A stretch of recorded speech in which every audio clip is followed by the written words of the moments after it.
نحمده ونستعينه ونستغفره ونؤمن به ونتوكل عليه ونعوذ بالله من شرور أنفسنا ومن سيئات أعمالنا من يهده الله فلا مضل له ومن يضلله فلا هادي له ونشهد أن لا إله إلا الله وحده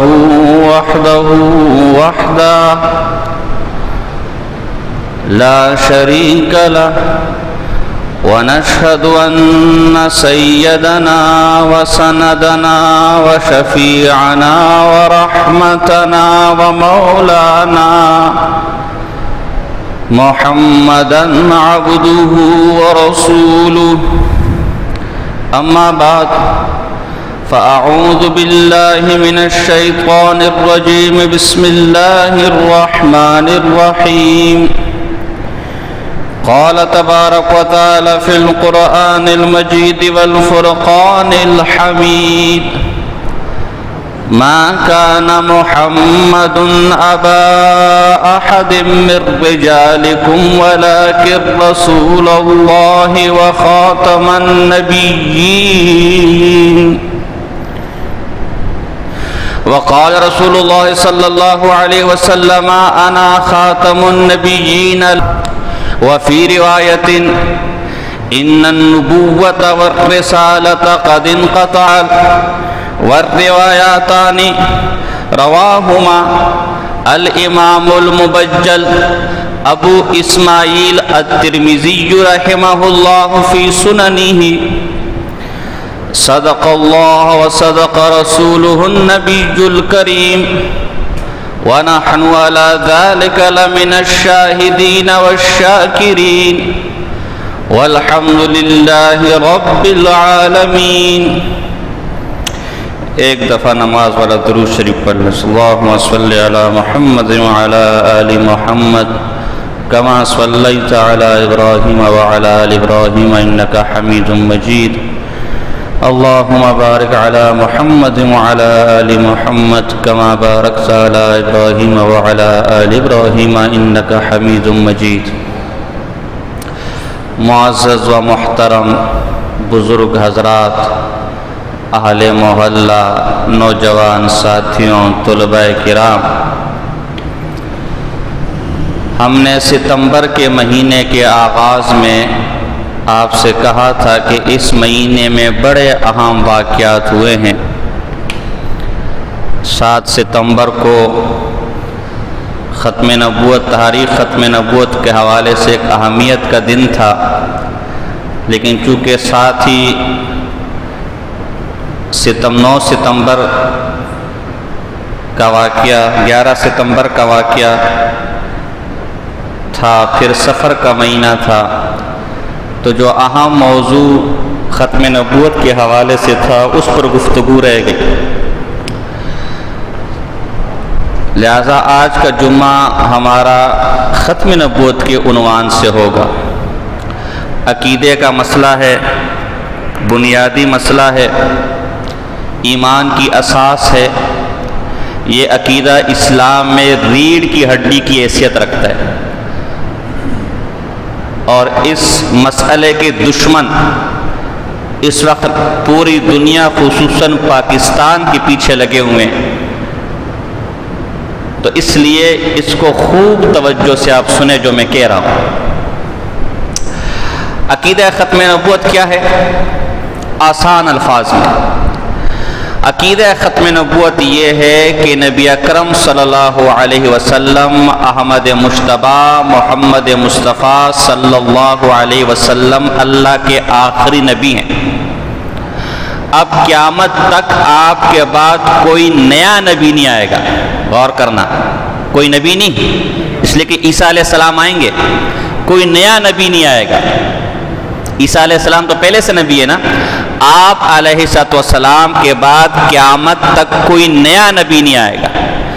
نبوت کا سلسلہ حضرت آدم علیہ السلام سے جو اللہ تبارک و تعالیٰ نے شروع کیا تھا اسے محمد مصطفیٰ احمد مجتبیٰ صلی اللہ علیہ وسلم پر ختم کر دیا گیا۔ یہ اتنا اہم عقیدہ ہے اور قرآن و حدیث میں اس قدر واضح ہے کہ مفتی اعظم پاکستان حضرت مفتی محمد شفیع صاحب رحمہ اللہ، جو کہ اس وقت بہت بڑے عالم ہے، آپ نے نام سنا ہوگا، شیخ الاسلام مفتی محمد تقی عثمانی صاحب کے والد محترم تھے۔ یہ دارالعلوم کراچی جو ایک بہت بڑا مدرسہ ہے، یہ انہی کا مدرسہ ہے۔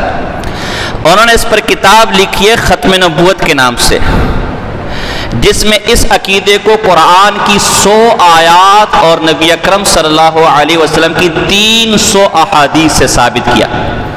اتنا واضح طور پر قرآن و حدیث میں، اور پھر اجماع امت ہے، پھر علماء کے فتاوے، انشاءاللہ آہستہ آہستہ میں آؤں گا۔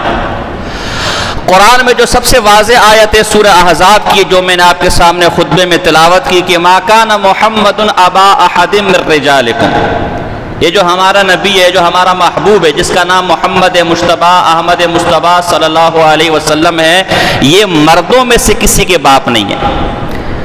بچے تو تھے چھوٹے چھوٹے، رجال کا لفظ ہے، رجال عربی میں بالغ آدمی کو کہتے ہیں، تو جو بیٹے تھے وہ بلوغت سے پہلے فوت ہو گئے، تو مردوں میں سے، بالغ مردوں میں سے کسی کے والد نہیں ہیں، وَلَٰكِن رسول اللہ، لیکن روحانی والد وہ قیامت تک سینکڑوں کروڑوں اربوں مسلمانوں کے روحانی والد ہیں۔ اور آگے فرمایا وَخَاتَمَ النَّبِيِّينَ، اور اللہ نے جو نبیوں کا سلسلہ شروع کیا تھا، جو قصر نبوت جو تھا، وہ آ کر آپ صلی اللہ علیہ وسلم پر آ کے ختم ہو گیا۔ جتنے بھی نہیں تھے نبیین جمع ہیں، جتنے بھی نبی اللہ نے بھیجے، ان سب کا آخری نبی، ان نبوت کے سلسلے کو ختم کرنے والے یہ محمد مصطفیٰ احمد مجتبیٰ صلی اللہ علیہ وسلم۔ چنانچہ ترمذی کی روایت ہے ان النبوۃ والرسالۃ قد انقطعت، جو نبوت تھی اور رسالت تھی وہ ختم ہو چکی ہے، فلا نبی بعدی ولا رسول بعدی، میرے بعد کسی نبی نے بھی نہیں آنا اور میرے بعد کسی رسول نے بھی نہیں آنا۔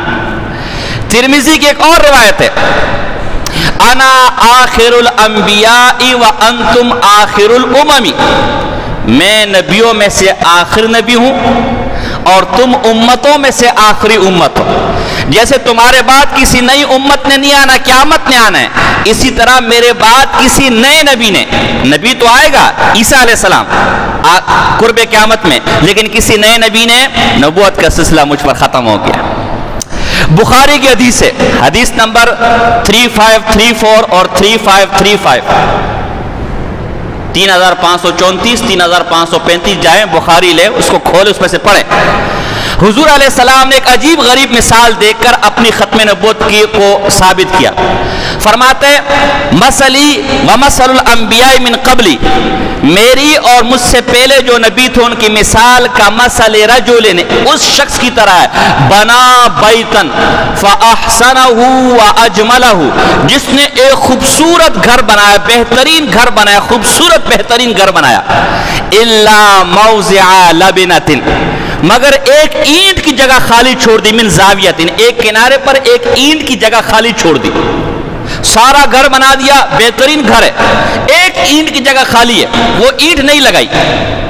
فجعل الناس یطوفون ویعجبون، اب لوگ آ کر اس محل کو دیکھ رہے، اس شاندار گھر کو دیکھ رہے، یہ کتنا خوبصورت گھر بنا ہے، کتنا بہترین گھر بنا ہے، ویقولون ہلا وضعت هذه اللبنہ، اور یہ بھی کہہ رہے کہ یہ ایک اینٹ کی جگہ کیوں چھوڑ دی، یہ ایک اینٹ اگر لگ جاتی ہے گھر مکمل ہو جاتا، یہ گھر کامل ہو جاتا، یہ ایک اینٹ کی جگہ کیوں چھوڑ دی؟ فرمایا انا لبنہ، وہ اینٹ جو رہ گئی تھی وہ میں ہوں، جس نے نبوت کا وہ قصر مکمل کرنا ہے، نبوت کا وہ گھر مکمل کرنا ہے۔ یہ جو گھر تھا یہ نبوت کا محل تھا۔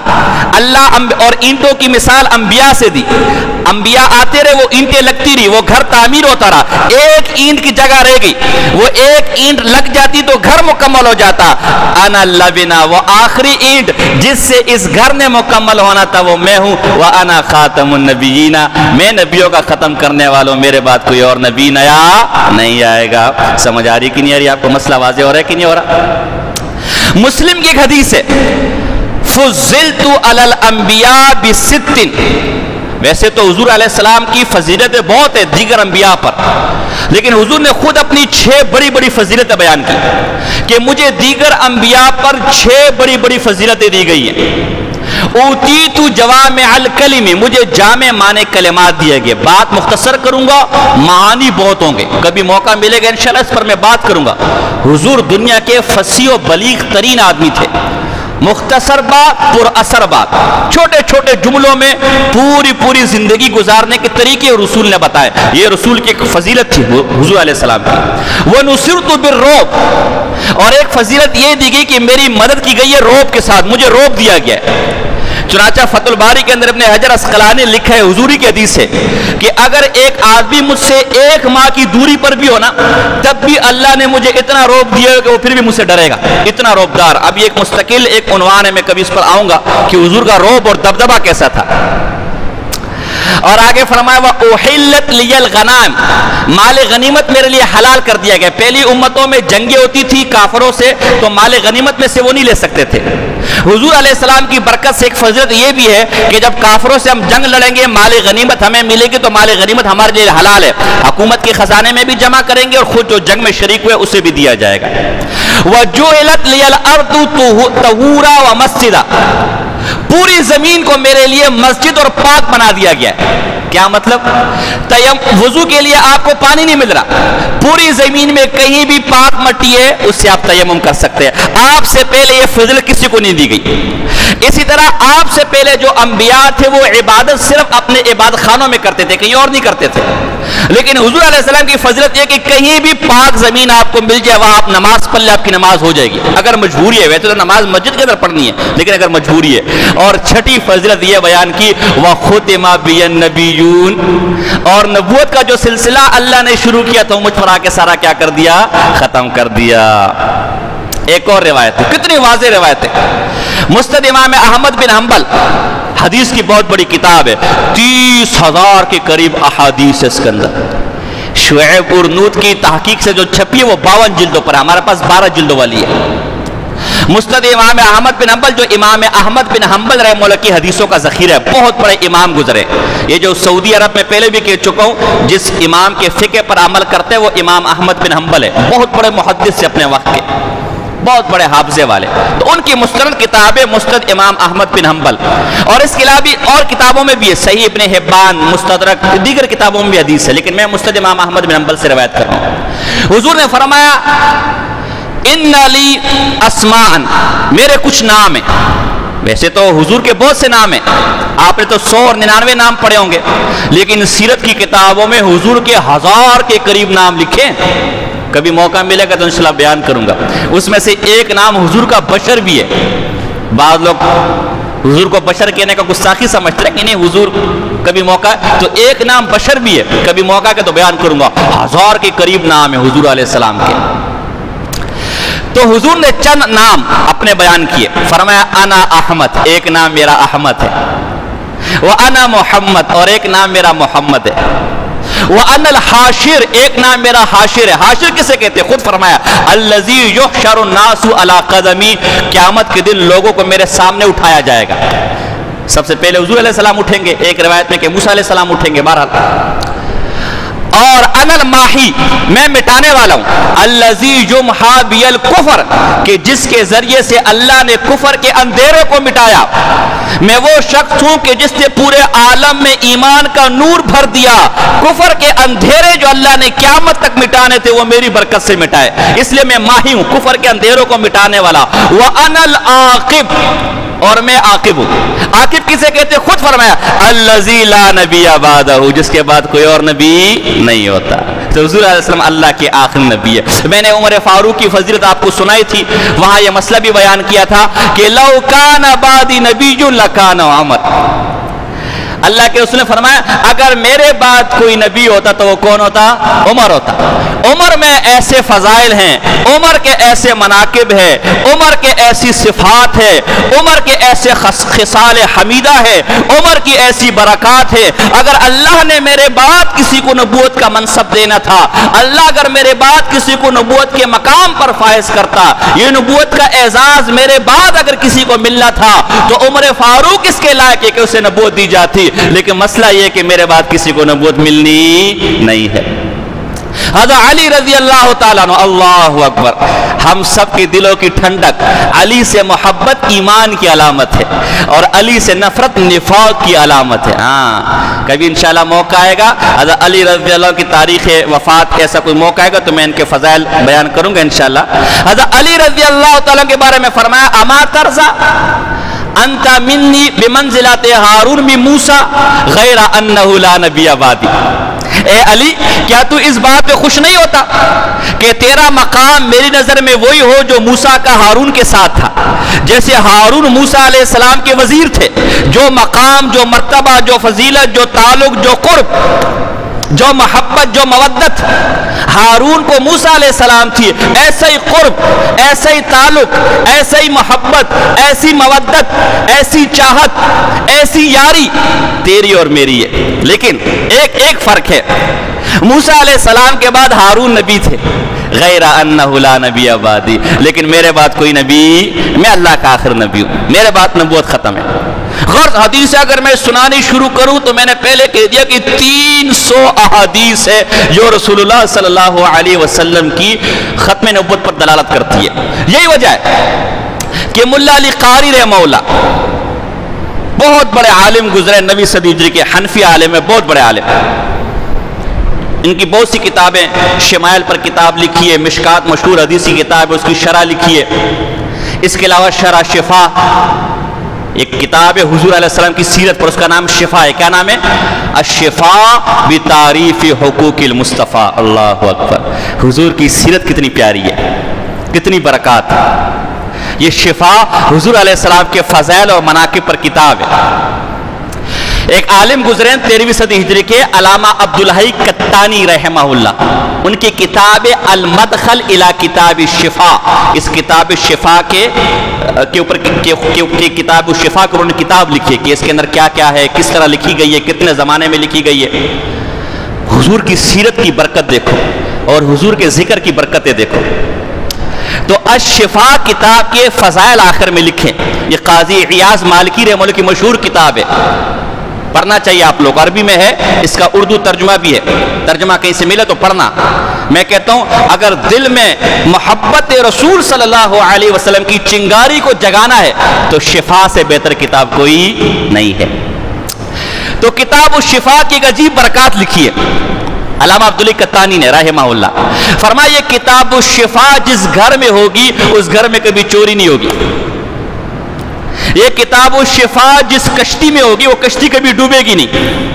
اور بڑی برکات لکھی ہے، ایک برکت یہ لکھی ہے کہ اگر کسی علاقے میں کوئی وبا پھیل جائے تو اس کتاب الشفا کے ختم کرنے سے وہ وبا ختم ہو جاتی ہے، یعنی اگر ہم اس کو پڑھیں گے پورا ختم کریں گے، جیسے بخاری کا ختم سے بھی ہمارے علماء بخاری کا بھی ختم کرتے ہیں، اس کی برکات سے بیماریاں اور وبائیں دور ہو جاتی ہیں۔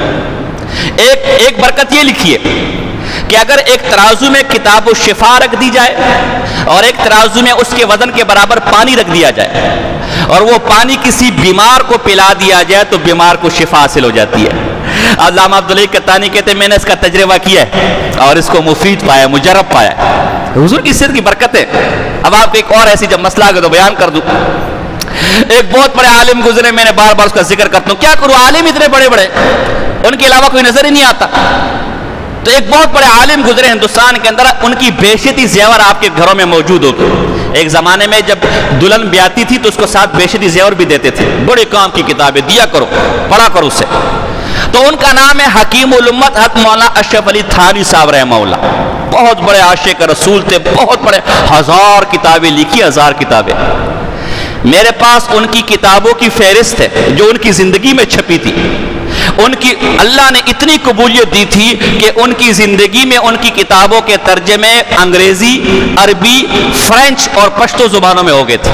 دیکھو اتنے بڑے عالم تھے، 1000 کتابیں لکھی ہیں، معمولی بات نہیں ہے یہ تو۔ کتابیں لکھنے والے سے پوچھو کہ 1000 کتابیں لکھنے والا کتنا بڑا عالم ہوتا ہے۔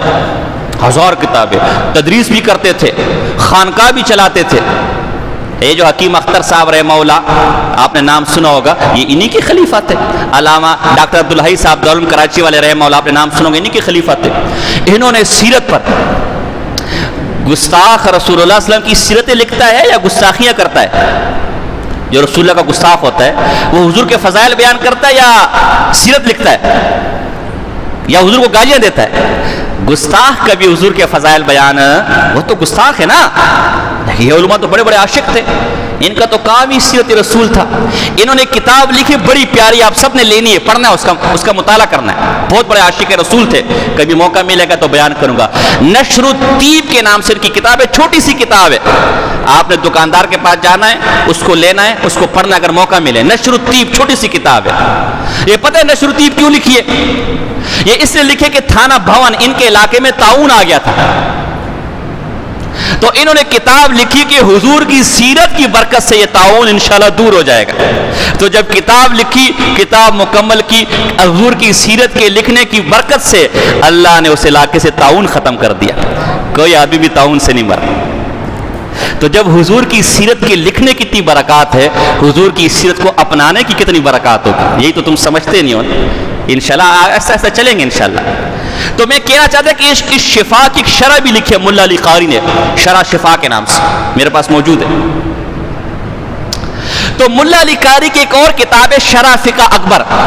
اصل میں امام اعظم امام ابو حنیفہ رحمہ اللہ بہت بڑے عالم گزرے، بہت بڑے عالم.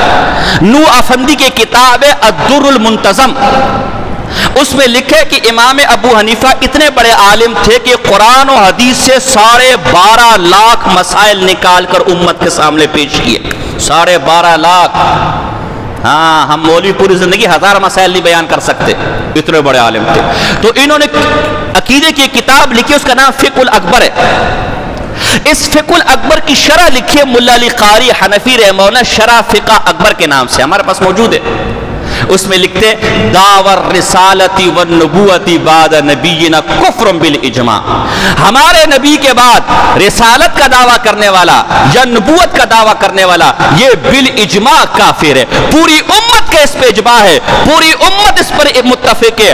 ابو بکر صدیق رضی اللہ تعالیٰ عنہ سے لے کر آج تک 1400 سال کے علماء، چاہے وہ محدث ہوں، چاہے وہ فقہاء ہوں، چاہے وہ مفسر ہوں، چاہے وہ خانقاہ چلانے والے ہوں، چاہے وہ مدرسہ چلانے والے ہوں، چاہے وہ دین کے کسی شعبے سے تعلق رکھتے ہوں، اس کا تعلق کسی فرقے کے ساتھ ہو، چاہے وہ اہل تشیع کے فرقے کے ساتھ تعلق رکھتا ہو، چاہے وہ آج کے دور میں سنی ہو، بریلوی ہو، وہابی ہو، دیوبندی ہو، یہ جتنے فرقے آپ نے بنائے ہوئے ہیں، اہل سنت ہو، حنفی ہو، شافعی ہو، مالکی ہو، جتنے مسلمان 1400 سال میں گزرے، ان تمام مسلمانوں کا اس پہ اتفاق ہے، اس پر اجماع ہے کہ رسول اللہ صلی اللہ علیہ وسلم کے بعد جس بدبخت نے نبوت کا دعویٰ کیا وہ بالاجماع کافر ہے. اس کا اسلام سے کوئی تعلق نہیں ہے، وہ اسلام سے نکل چکا ہے. اور صرف قرآن و حدیث ہی نہیں، عقل بھی کہتی ہے کہ رسول اللہ آخری نبی ہے. اللہ اکبر. یہ تو میں آپ کے سامنے بیان کر سکتا ہوں نا. عیسائی کل کو مجھ سے پوچھے گا، میں تو قرآن نہیں مانتا، میں تو حدیث نہیں مانتا، میں رسول اللہ کو کیسا آخری نبی مان لوں؟ اب کیا کرو گے؟ اب پھنسو گے. مسئلہ آیا کہ نہیں آیا؟ عیسائی بولے بھائی ٹھیک ہے، عیسیٰ علیہ السلام کے بعد رسول اللہ پر بھی ایمان لانا ضروری ہے، رسول اللہ آخری نبی ہے، میں ان کو آخری نبی ماننے کو تیار ہوں، لیکن مجھے دلیل دے. آپ دلیل دیں گے قرآن ہو، کہے گا قرآن تو میں مانتا تھوڑی ہوں، قرآن تو رسول اللہ لے کر آئے، میں رسول اللہ کو نہیں مانتا. آپ حدیث پیش کریں گے، کہے گا حدیث تو رسول اللہ کی ہے، میں تو رسول اللہ کو نہیں مانتا، اس کی حدیثیں کہاں سے مانوں گا؟ یہاں آپ پھنسیں گے. مولوی بھی پریشان ہوئے، اب کیا کریں؟ اللہ اکبر کبیرہ. پھر علماء کے پاس جانا پڑ گیا، پھر بڑے بڑے علماء کے پاس جانا پڑ گیا. ایک بہت بڑے عالم گزرے ہیں، اللہ اکبر کبیرہ، آپ نے نام سنا ہوگا، ہندوستان میں بہت بڑے عالم گزرے. یہ جتنے مدارس ہیں اس وقت اکثر انہی کے جو انہوں نے ہندوستان میں علاقہ ہے دیوبند یو پی، اس کے اندر دارالعلوم دیوبند کے نام سے مدرسہ قائم کیا. حجت الاسلام فی الیوسف امام متکلم مولانا قاسم نانوتوی صدیقی رحمہ اللہ. وہ اپنے زمانے میں عیسائیوں سے اور ہندوؤں سے مناظرے کرتے تھے. اس زمانے میں باقاعدہ انگریز اور مناظرے کرواتے تھے تاکہ مسلمانوں کے ذہن خراب کریں. تو اب ان کی کتاب مباحثہ شاہ جہاں پور میں ہندوؤں اور عیسائیوں کے ساتھ ان کا مناظرہ ہوا. اسی ایک تفصیل وقت کا میں اس تفصیل میں نہیں جانا چاہتا. وہاں وہ گئے اور ان کے سامنے یہ کہا کہ اے عیسائیوں بے شک تمہارا مذہب سچا ہو، اے ہندوؤں بالفرض تمہارا مذہب سچا ہو، اے عیسائیوں بالفرض تمہارا مذہب سچا ہو، لیکن رسول اللہ صلی اللہ علیہ وسلم نے آ کر اس مذہب کو ختم کر دیا، ان مذاہب کو منسوخ کر دیا۔ اب تمام مذاہب منسوخ ہو چکے ہیں، تمام کتابیں منسوخ ہو چکی ہے، اب نبی بھی آخری محمد رسول اللہ ہے، کتاب بھی آخری قرآن مجید ہے، قرآن مجید پر ایمان نہ لانے والا، محمد رسول اللہ پر ایمان نہ لانے والا مسلمان نہیں ہو سکتا۔ دلیل اس کی یہ ہے، دلیل اس کی یہ ہے، اللہ نے جو بھی نبی بھیجا ہر نبی کو، یہ ان کی دلیل میں اپنے الفاظ میں نقل کر رہا ہوں، ہر نبی کو اس کے وقت کے اعتبار سے معجزات دیے۔ موسیٰ علیہ السلام کے زمانے میں جادوگری کا دور تھا تو موسیٰ علیہ السلام کو جادوگری توڑنے کا معجزہ دیا۔ عیسیٰ علیہ السلام کے زمانے میں طب بہت زیادہ تھا تو عیسیٰ علیہ السلام کو طب کا معجزہ دیا کہ وہ کوڑیوں کو ٹھیک کر لیتے تھے، مردوں کو اللہ کے حکم پر زندہ کر لیتے تھے۔ اللہ نے چونکہ یہ دین قیامت تک کے لیے تھا، قیامت تک کے مسائل آنے تھے، قیامت تک کے معاملات آنے تھے، اس لیے ایسا دین چاہیے جو قیامت تک عمل اور علم سے بھرپور ہو۔ آج انسان کی ترقی کا راز علم ہے، جس ملک کے اندر لٹریسی ریشو علم کا تناسب سب سے زیادہ ہوگا اس علم کو ترقی یافتہ ملک کہا جائے گا۔ آج فضیلت کی دلیل علم ہے، جس آدمی کے پاس جتنا بڑا علم ہوگا، جتنا زیادہ علم ہوگا وہ اتنا بڑا آدمی کہلائے گا۔ فضیلت کی سب سے بنیادی وجہ علم ہے، خود قرآن کہتا ہے هل يستوي الذين يعلمون والذين لا يعلمون، بھلا جو علم رکھتے ہیں اور جو علم نہیں رکھتے وہ برابر نہیں ہو سکتے، عالم جاہل کے ساتھ کبھی برابر نہیں ہو سکتا۔ آج پوری دنیا کا اس پر اتفاق ہے کہ علم ایسی چیز ہے جس کی بنیاد پر ہم ترقی کر سکتے ہیں، علم سب سے فضیلت والی چیز ہے، علم سب سے بہترین چیز ہے، لہذا پوری حکومتیں، ہر ملک کی حکومت سب سے زیادہ کوشش اسی پر کرتی ہے کہ ہماری عوام زیادہ سے زیادہ علم حاصل کرے۔ اس کے لیے کالج بنتے ہیں، اس کے لیے اسکول بنتے ہیں، اس کے لیے یونیورسٹیاں بنتی ہیں، اس کے لیے گرانٹ دیتی ہے حکومت، سبسڈی لگاتی ہے، سرکاری اسکول، سرکاری کالج، سرکاری یونیورسٹیاں بنتی ہے تاکہ معیشت کا علم حاصل کرے، اخلاق کا علم حاصل کرے، سائنس کا علم حاصل کرے، طب کا علم حاصل کرے۔ یہ علم سب سے فضیلت والی چیز ہے۔ جب علم سب سے فضیلت والی چیز ہے تو مولانا قاسم نانوتوی رحمہ اللہ نے فرمایا اللہ نے سب سے زیادہ علم رسول اللہ صلی اللہ علیہ وسلم کو مخلوق میں سے دیا۔ تم جس اعتبار سے بھی دیکھو، قرآن کو دیکھو تو علوم کا گنجینہ ہے، حدیث کو دیکھو تو علوم کا گنجینہ ہے۔ اگر تمہیں ذاتی زندگی گزارنا ہے رسول اللہ کی تعلیمات میں وہ طریقہ ملے گا، اگر حکومت چلانی ہے رسول اللہ کی تعلیمات میں تمہیں وہ طریقہ ملے گا، اگر ریاست چلانی ہے رسول اللہ کی تعلیمات میں وہ طریقہ ملے گا، سیاست چلانی ہے رسول اللہ کی تعلیمات میں وہ طریقہ ملے گا، ایک پرامن معاشرہ قائم کرنا ہے رسول اللہ کی تعلیمات میں تمہیں وہ طریقہ ملے گا، طب کے مسائل دیکھنے رسول اللہ کی حدیث میں موجود ہے، میاں بیوی آپس میں زندگی کیسے گزارے رسول اللہ کے طریقہ موجود ہے، میں بیمار ہو گیا ہوں کیا کروں رسول اللہ کا طریقہ موجود ہے، اللہ کو راضی کرنا ہے رسول اللہ کا طریقہ موجود ہے، پڑوسیوں کے ساتھ زندگی گزارنی ہے رسول اللہ کا طریقہ موجود ہے، کاروبار کرنا ہے رسول اللہ کا طریقہ موجود ہے، والدین کے ساتھ سلوک کیا ہو رسول اللہ کا طریقہ موجود ہے، اولاد کے ساتھ طریقہ کیا ہو سلوک کیا ہو رسول اللہ کا طریقہ موجود ہے۔ غرض اخلاق، اطوار، حکومت، قیادت، سیادت، جس عنوان پر دیکھو رسول اللہ کی تعلیمات مل جائیں گی۔ رسول اللہ کے دین کے علاوہ کوئی اور دین ایسا نہیں ہے جو کسی موضوع پر آپ کی رہنمائی کر سکے۔ آج بینکاری کا زمانہ ہے، آج بینک کا زمانہ ہے، پوری دنیا سود کے اوپر کھڑی ہے، پوری دنیا سودی نظام پر کھڑی ہے۔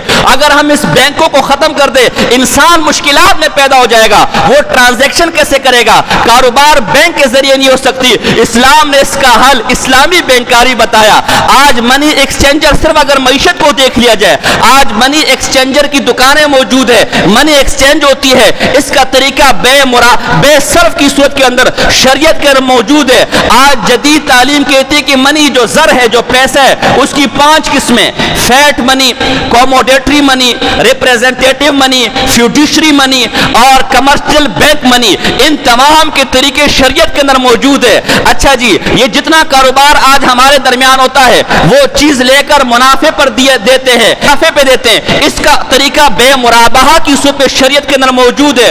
غرض کسی بھی عنوان کو آپ اٹھا لے، آپ کو شریعت کے اندر اس کا حکم مل جائے گا. آپ عیسائیوں کو بولے میں نے حکومت چلانی ہے, مجھے بائبل سے تعلیمات دے, وہ نہیں دے سکتا. مجھے معاشرہ چلانا ہے, بائبل سے تعلیمات دے, وہ نہیں دے سکتا. مجھے حکومت چلانی ہے, بائبل سے تعلیمات دے, وہ نہیں دے سکتا. مجھے جدید مسائل جو آج مجھے پیش آتے, مجھے بائبل سے اس کی رہنمائی چاہیے, وہ آپ کی رہنمائی نہیں کر سکتا. آپ جہاز پہ جا رہے ہیں, آپ کو نماز پڑھنا ہے, نماز کا طریقہ کیا ہے؟ رسول اللہ کا دین تو اس کی تعلیمات دیتا ہے, لیکن بائبل والے سے پوچھو کہ میں نے جہاز پہ اگر جانا ہوگا, بائبل کی تعلیمات کی روشنی میں دین پر عمل کیسے کروں گا؟ وہ نہیں بتا سکتا. آج دنیا چاند پر پہنچ گئی ہے, بھائی بیت اللہ تو نیچے ہے, اس کی طرح منہ کر کے نماز پڑھنی ہے, لیکن چاند پر جا کر نماز کیسے پڑھیں گے؟ رسول اللہ کی تعلیمات میں تو یہ موجود ہے, لیکن انجیل والے سے پوچھا اگر میں چاند پہ چلا گیا اور مجھے عیسائی مذہب پر عمل کرنا ہوگا تو میں کیسے عمل کروں گا؟ وہ نہیں بتا سکتا. غرض دین کے ہر شعبے میں, دنیا کے ہر شعبے میں, زندگی کے ہر شعبے میں تر قیامت رہنمائی کرنے والا اگر کوئی دین ہے تو وہ دین رسول اللہ صلی اللہ علیہ وسلم ہے. یہ اس بات کی علامت ہے کہ رسول اللہ کا علم سب سے زیادہ تھا, انہوں نے قیامت تک آنے والے ہر مسائل کا حل آپ کے سامنے پیش کر دیا. دین رسول اللہ صلی اللہ علیہ وسلم کے علاوہ کسی اور دین کے اندر یہ حل موجود نہیں ہے. تبھی آج عیسائیت کو زندگی کا ذاتی مذہب بنا دیا گیا, اسے حکومت سے, اسے معاشرے سے, اسے اجتماعی زندگی سے ہٹا دیا گیا. آج یہودیت کو ذاتی مذہب بنا دیا گیا. اتوار والے دن جائیں, ہفتے والے دن جائیں, بس عبادت کر کے آئیں, اس کے علاوہ آپ کی ذاتی زندگی سے, آپ کی انفرادی زندگی سے, آپ کی اجتماعی زندگی سے, آپ کی کاروباری زندگی سے, آپ کی بین الاقوامی زندگی سے, آپ کی حکومتی زندگی سے اس کا کوئی تعلق نہیں ہے. لیکن رسول اللہ صلی اللہ علیہ وسلم کا دین ہر موڑ پر آپ کی رہنمائی کرے گا. یہ اس بات کی دلیل ہے کہ رسول اللہ صلی اللہ علیہ وسلم کا علم مخلوق میں سب سے زیادہ تھا. اور آپ نے دیکھا ہوگا جب آپ کوئی جلسہ رکھتے ہیں, جب آپ کوئی دینی مذہبی اجتماع رکھتے ہیں, اس میں سب سے بڑے عالم کو آخر میں بلاتے ہیں, چھوٹے چھوٹے علماء پہلے آ کر بیان کرتے ہیں. جو سب سے بڑا عالم ہوتا ہے, جو سب سے بڑا علم رکھتا ہے, جس کے بعد سب سے زیادہ علم ہوتا ہے, وہ آخر میں آ کے بیان کرتا ہے تاکہ پہلے مولویوں سے جو غلطی ہو گئی اس کی اصلاح کر لے اور جو بات رہ گئی اس کو مکمل کر لے. جب رسول اللہ صلی اللہ علیہ وسلم علم کے اعتبار سے سب سے زیادہ ہے, علم کے اعتبار سے اکمل ہے, علم کے اعتبار سے کامل ہے, عقل کا تقاضا یہ ہے. انبیاء کا جو سٹیج سجا تھا, انبیاء کا جو اجتماع تھا, یہ جو قصر خلافت تھی, اس میں سب سے آخر میں رسول اللہ صلی اللہ علیہ وسلم کو بھیجا جائے تاکہ پچھلی امتیوں میں جو بگاڑ ہو گیا اس کی اصلاح کر لے اور پچھلے انبیاء سے جو بات رہے گی اسے مکمل کر لے. یہ رسول اللہ کی ختم نبوت کی عقلی دلیل ہے. تو بہرحال بہت سے بدبختوں نے نبوت کے جھوٹے دعوے کیے. انہی میں سے ایک بدبخت جو ہندوستان میں گزرا ہے وہ مرزا غلام احمد قادیانی تھا, جسے ہم قادیانی کہتے ہیں. اس نے نبوت کا جھوٹا دعویٰ کیا بدبخت نے. پھر ایک تحریک چلی, اس تحریک کی اس میں 7 ستمبر 1974 کے اندر آئین کی روح سے قادیانیوں کو کافر قرار دیا گیا. اس بدبخت نے صرف نبوت کا دعویٰ نہیں کیا تھا بلکہ جگہ جگہ رسول اللہ صلی اللہ علیہ وسلم کی گستاخیاں کی تھی. آئینہ کمالات اپنی جھوٹی, جیسے قرآن ہمارے پاس اللہ کی وحی ہے نا, اس طرح کہتا تھا بدبخت کہ مجھ پر وحی آتی ہے, اور اس وحی کو جمع کیا تذکرہ نامی کتاب کے اندر. اس کے اندر لکھتا ہے کہ میں خدا ہوں, یہ زمین و آسمان میں نے بنائے. اس کا بیٹا ہے مرزا بشیر احمد, وہ کلمۃ الفصل اس کی کتاب ہے, اس کے اندر لکھتا ہے کہ ہمیں کسی نئے کلمے کی ضرورت نہیں ہے, اس لیے کہ مرزا غلام احمد قادیانی وہی محمد مصطفیٰ ہے جو 1400 سال پہلے آیا تھا. 1400 سال بعد دوبارہ مرزا غلام احمد قادیانی کی صورت میں محمد مصطفیٰ کا ظہور ہوا, لہذا میں کسی نئے کلمے کی ضرورت. یہ وہ بدبخت ہے جو اپنی کتاب, جو اپنے اخبار الفضل میں لکھتے ہیں مرزا قادیانی کہ رسول اللہ سور کی چربی والا پنیر کھاتے تھے معاذ اللہ. یہ وہ بدبخت ہے جنہوں نے اپنی کتاب میں لکھا ہے کہ محمد پھر اتر آئے ہیں قادیان میں. مرزا غلام احمد قادیانی کے بارے میں کہہ رہا ہے محمد پھر اتر آئے ہیں قادیان میں اور پہلے سے بڑھ کر اپنی شان میں معاذ اللہ, یعنی رسول اللہ سے بھی بڑھ کر اپنی شان میں. محمد دیکھنے اور جس نے اکمل مرزا غلام احمد کو آ کر دیکھے قادیان میں معاذ اللہ علیہ باللہ. یہ وہ بدبخت تھا جس سے لکھے ملفوظات اس کی کتاب ہے کہ تم پرانی خلافتوں کے پیچھے پڑے ہو, مردہ علی علی کے پیچھے پڑے ہو، یہ زندہ علی تم میں موجود ہے، اس کی پیروی کرو۔ یہ وہ بدبخت تھا جو کہتا تھا کہ 100 حسین در گریبانم، امام حسین جیسے 100 میری گریبان کے اندر ہے۔ یہ وہ بدبخت تھا جو کہتا تھا کہ میں عیسیٰ علیہ السلام ہوں اور عیسیٰ ابن مریم سے بڑھ کر فضیلت کے اندر ہوں۔ غرض پوری کتاب اس کی کفریات سے اور گندگیوں سے بری ہوئی ہیں۔ یہی وجہ ہے کہ مسلمانوں نے اور حکومت پاکستان نے اتفاقی طور پر ان کو کیا قرار دیا؟ بولو زور سے بولو، بولتے نہیں ہے۔ کون ہے یہ؟ زور سے بولو۔ قادیانی کون ہے؟ زور سے بولو، زور سے بولو۔ آئین کی روح سے، قرآن کی روح سے، حدیث کی روح سے اجماع۔ قادیانی کون ہے؟ قادیانی کون ہے؟ جو قادیانیوں کا یار ہے، بولو غدار ہے۔ جو قادیانیوں کا یار ہے، اس لیے کہ آئین کی روح سے وہ غدار ہے۔ یہ وہ بدبخت ہے جس سے نبوت کے دعوے کیے، اتفاقی طور پر یہ دائرہ اسلام سے خارج ہے۔ اور یہ آج بڑے دعوے کرتے، لو فار آل ہیٹڈ فار نن، ہم تو سب سے محبت کرتے، ہم کس سے نفرت نہیں کرتے۔ یہ وہ مرزا بدبخت ہے۔ تمہارے بارے میں کیا لکھتے پتہ ہے؟ وہ لکھتے ہیں آئینہ کمالات اسلام، تلک الکتب ینظر الیہا کل مسلم بعین المحبت والمودت ویقبلنی وینتفی من معارفها الا ذریۃ البغایا فہم لا یقبلون۔ یہ میری کتابیں جسے ہر آدمی پیار اور محبت کی نظر سے دیکھتے ہیں، مرزا قادیانی کہتا ہے، لیکن سوائے جو بدکار عورتیں، ذریۃ البغایا بدکار عورتوں کی اولاد کو کہا جاتا ہے، جو بدکار عورتوں کی اولاد ہے وہ میری کتابوں کو دیکھتے ہیں۔ تو تم مرزا قادیانی کتابوں کو دیکھتے ہو تو تمہیں وہ کیا کہہ رہا ہے کہ تم سب کس کی اولاد ہو؟ معاذ اللہ۔ یہ نبی کی زبان ہوتی ہے؟ کہتے ہم تو پیار کرتے، تو پورے مسلمانوں کو بدکاروں کی اولاد کہے اور پھر ہم سے محبت کے دعوے کرے، تو رسول اللہ کو گالیاں دے اور پھر ہم سے محمد الرسول اللہ والذین معہ اشداء علی الکفار۔ یہ بدبخت کہتا ہے یہ آیت میرے بارے میں نازل ہوئی ہے۔ انا اعطیناک الکوثر، یہ بدبخت کہتا ہے یہ آیت میرے بارے میں نازل ہوئی ہے، معاذ اللہ۔ لہذا ان کے عقائد کی وجہ سے اتفاقی طور پر حکومت پاکستان نے ان کو کیا قرار دیا؟ کیا قرار دیا؟ اب جو رسول اللہ کا عاشق ہے وہ کبھی ان کے ساتھ تعلق رکھے گا، لیکن آپ ایک کام کرتے جو نہیں کرنا چاہیے۔ یہ قادیانی پوری دنیا میں اپنے دین کی تبلیغ کر رہے، پوری دنیا میں قادیانیت پھیلا رہے، مسلمانوں کو مرتد بنا رہے، اور اس کے لیے سب سے زیادہ فنڈ جو کمپنی دیتی ہے وہ قادیانیوں کی شیزان کمپنی ہے۔ کیا نام ہے کمپنی کا؟ Shizan juice, Shizan James. اور بڑے افسوس کے ساتھ کہنا پڑتا ہے ابھی بھی اگر میں کئی دکانوں میں جاؤں تو شیزان پڑا ہوگا۔ تو آج تو کم سے کم جس کو رسول اللہ صلی اللہ علیہ وسلم سے عشق ہے، جو یہ چاہتے کہ اس کے پیسے سے کوئی مسلمان مرتد نہ بنے، وہ یہ وعدہ کرے کہ شیزان کا کبھی استعمال، ہاتھ کھڑا کر کے بولے شیزان کا بائیکاٹ، سب ہاتھ کھڑا کر، دو لڑکا، شیزان کا بائیکاٹ ہے، شیزان کبھی استعمال نہیں کریں گے شیزان کا۔ اور جن دکانوں میں شیزان پڑا ہوا ہے انہیں سمجھائیں گے کہ اپنے پاس مت رکھ، اور اگر وہ دکان والا پھر بھی منع نہیں ہوتا تو اس دکان کا بھی کیا کرنا ہے؟ جو رسول اللہ کے دشمنوں کو فنڈ مہیا کرے، جو رسول اللہ کے دشمنوں کی چیزیں رکھے، اس سے ہم کبھی محبت کریں۔ جو کچھ بولا گیا اس پر عمل کرنے کی توفیق عطا فرمائے۔ وما علینا الا